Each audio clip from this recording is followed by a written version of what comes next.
Ed Sullivan rushed down the backstage hallway at CBS Studio 50, following the sound of a child crying in a way that no child should ever have to cry. It was December 14th, 1969, and the Jackson 5 were scheduled to make their national television debut in 10 minutes, when Ed discovered 11-year-old Michael Jackson curled up in a corner behind some equipment cases, his small body shaking with exhaustion and terror.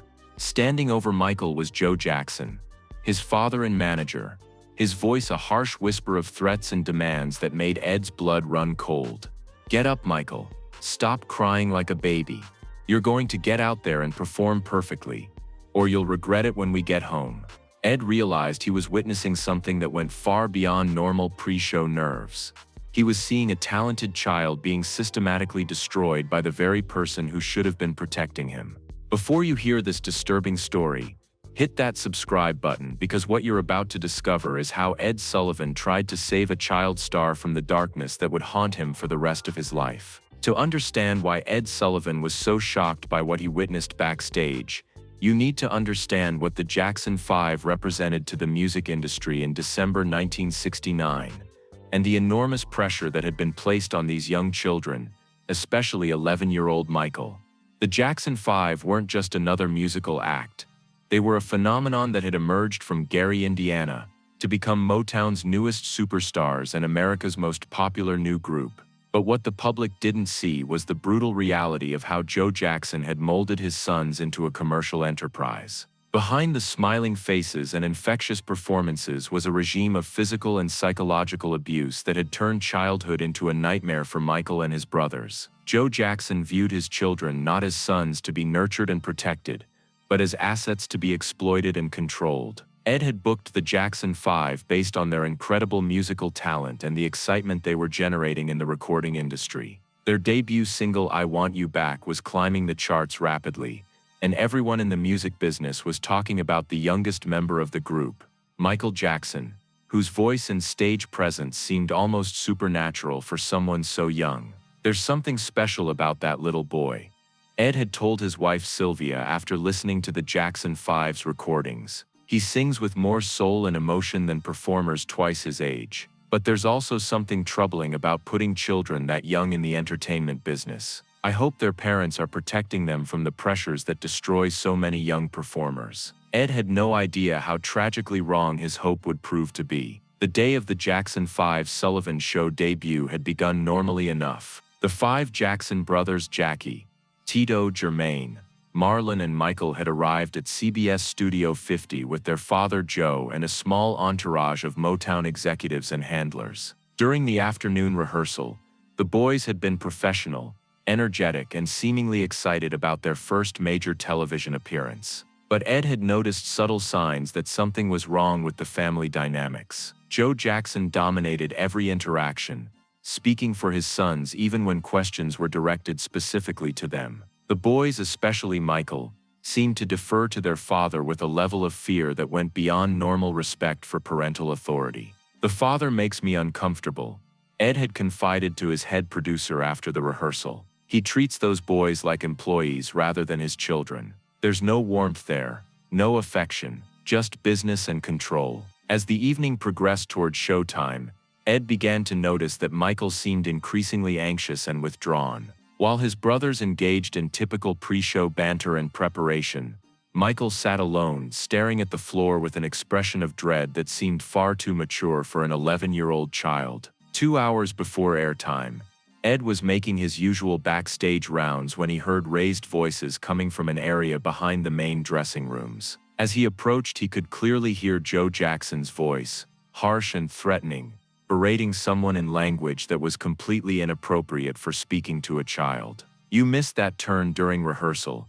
and if you mess up tonight, there are going to be consequences," Joe was saying. "I didn't sacrifice everything to get you boys to this point just so you could embarrass me on national television. You better be perfect out there, or you'll pay for it later." Ed rounded the corner and saw a scene that would haunt him for the rest of his life. Michael Jackson, the most talented 11-year-old Ed had ever encountered, was cowering in a corner while his father loomed over him with clenched fists and an expression of pure rage. "I'm sorry, Daddy," Michael was whispering through his tears. "I'll do better. Please don't be mad at me. I'll be perfect tonight, I promise. Ed felt his heart break as he watched this gifted child being terrorized by the person who should have been his greatest protector and supporter. This wasn't normal parental guidance or even strict discipline. This was psychological abuse that was clearly damaging Michael's spirit and self-confidence. "Joe," Ed said firmly, stepping into the situation, "I need to speak with you privately." Joe Jackson spun around, clearly surprised and annoyed by Ed's interruption. "Mr. Sullivan, this is family business. I'm just making sure Michael understands how important tonight's performance is." "Step away from your son," Ed said, using the tone of authority that had commanded respect in television for over 2 decades. Now, for a moment Joe seemed ready to argue, but something in Ed's expression made him step back from Michael. Ed immediately moved to the child, kneeling down to Michael's level, and speaking in the gentle voice he reserved for the youngest performers on his show. "Michael, are you hurt?" Ed asked, examining the boy for signs of physical injury. "Did anyone hit you?" Michael looked at Ed with eyes that were far too old and frightened for his age. "I'm okay, Mr. Sullivan," he said quietly. "I just need to not mess up tonight. Daddy gets upset when we make mistakes." Ed felt rage building inside him as he realized the extent of the psychological damage that had been inflicted on this child. Michael wasn't just nervous about performing, he was terrified of the consequences of not meeting his father's impossible standards of perfection. Ed stood up and faced Joe Jackson with an expression that made it clear this conversation was not optional. "Joe, we need to talk immediately. Michael, you stay right here. No one is going to yell at you or threaten you while you're in my building." Ed led Joe Jackson to a private area where they could speak without Michael overhearing. What followed was one of the most difficult conversations of Ed's professional career. "What I just witnessed is completely unacceptable," Ed said, his voice controlled but carrying unmistakable anger. "That child is 11 years old, and you were threatening him like he was a criminal who had disappointed you. That's not parenting. That's abuse." Joe's face hardened with defensive anger. "Mr. Sullivan, you don't understand the music business. These boys have to be disciplined and focused if they're going to succeed. I'm not raising them to be soft.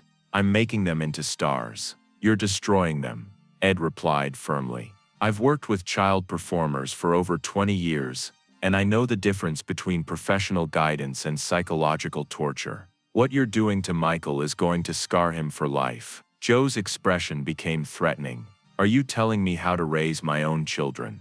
These are my sons, and I'll handle them however I see fit. If you have a problem with that, we can take our business elsewhere." Ed realized he was facing an impossible situation. He had the power to cancel the Jackson 5's appearance, but doing so would likely result in even more severe punishment for Michael and his brothers when they got home.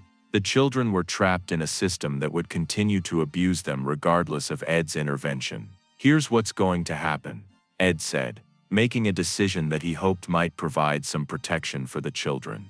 "Tonight's performance will proceed as planned, but I'm going to be watching every interaction between you and those boys. If I see or hear any more threatening behavior, any physical intimidation, or any psychological abuse, I will personally ensure that Child Welfare Services investigate your family situation." Joe Jackson's eyes flashed with anger here, but he seemed to understand that Ed Sullivan had the power and influence to make good on his threat. "Those boys will perform perfectly tonight, Mr. Sullivan. You don't need to worry about that." "I'm not worried about the performance," Ed replied. "I'm worried about what you're doing to those children's souls." Ed returned to Michael, who was still sitting in the corner, now trying to compose himself for the upcoming performance. Ed sat down beside the boy, hoping to provide some comfort and reassurance in what was clearly a traumatic situation. "Michael, I want you to know something," Ed said gently. "You are an extraordinarily talented young man, and you have nothing to prove to anyone tonight. The American people are going to love you because of who you are, not because you're perfect." Michael looked at Ed with a mixture of hope and fear. "But if I make a mistake, Daddy will be so angry. He says we can't afford to mess up because this is our big chance." Ed felt his heart breaking again as he heard this child's desperate need for approval and his terror of making normal human mistakes. "Michael, Let me tell you something about performing that I've learned in all my years in television. The performers that audiences love most are the ones who show their humanity, who aren't afraid to be real people rather than perfect machines. Really? Michael asked, his voice carrying the innocent hope of a child who had been given too little encouragement and too much criticism. Really? Ed confirmed.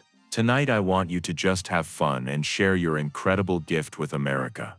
Don't worry about being perfect. Worry about being yourself. The performance that followed was one of the most remarkable debuts in Ed Sullivan's show history, but it was also one of the most bittersweet. The Jackson 5 took the stage and delivered I Want You Back with an energy and professionalism that belied their young ages. Michael, in particular, performed with a charisma and vocal ability that seemed almost impossible for someone so young. But Ed watched from the wings with a heavy heart, knowing that this incredible performance was being delivered by children who lived in constant fear of physical and emotional punishment. Every smile seemed forced.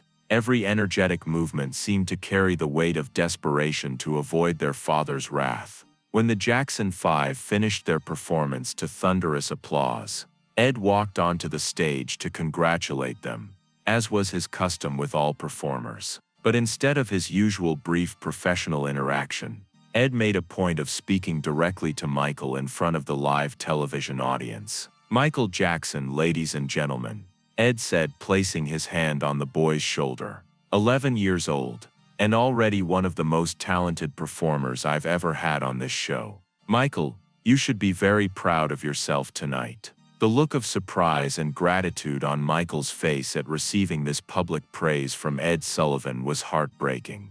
It was clear that this child rarely received positive reinforcement without conditions or threats attached. After the show, Ed made sure to speak privately with Michael one more time before the Jackson 5 left the studio. "Michael, I want you to remember what I told you tonight," Ed said. "You have a gift that comes from somewhere deep inside you, and no one can take that away from you, no matter what they do or say. Promise me you'll remember that." Michael nodded seriously, seeming to understand that Ed was giving him something important to hold on to. "I'll remember, Mr. Sullivan.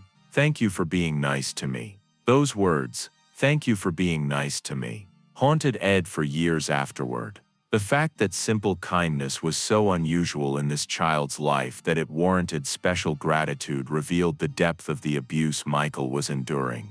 In the years that followed, Ed watched Michael Jackson's career explode into unprecedented success, but he also watched the psychological damage from his childhood manifest in increasingly destructive ways. The child who had cowered in fear backstage became the most successful entertainer in the world, but he never escaped the trauma of his early years.